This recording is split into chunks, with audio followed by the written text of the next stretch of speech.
এইটা একটা গাড়ি আসছে, এটা আমি একটা প্রি রেকর্ডেড ভিডিও দিতে চাই, এটা একটা প্রি রেকর্ডেড ভিডিও দিতে চাই, কারণ লাইভে সবসময় সবকিছু দেখানো যায় না। And it's a Toyota Surf. এই গাড়িগুলোর কাজ করলে অনেক প্রফিট হয় না, হ্যাঁ, এই গাড়িগুলোর কাজ করলে লস হয়। কেন লস হয় আমি বলে দিচ্ছি, কারণ এটা একটা এক্সপেন্সিভ ল্যান্ড, যেহেতু ইন্ডাস্ট্রিয়াল এরিয়া। এখানে যে আমি একটা গাড়ি ফেলে মাসের পর মাস কাজ করাই, ওই গাড়ি থেকে আমার জীবনের প্রফিট উঠাতে পারবো না। হ্যাঁ, আমার থেকে বিজনেস পার্সপেক্টিভ থেকে বলতেছি, এই গাড়িটার প্রফিট উঠবে না।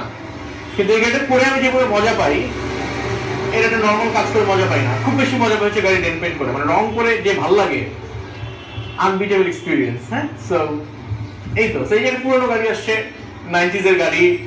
আমরা এই যে জোরটা কিন্তু এই দুটো জোর চেঞ্জ করা, হ্যাঁ, এটাকে পুরোটাকে রিস্টোর করার পরে দেখি কি অবস্থায় আসে।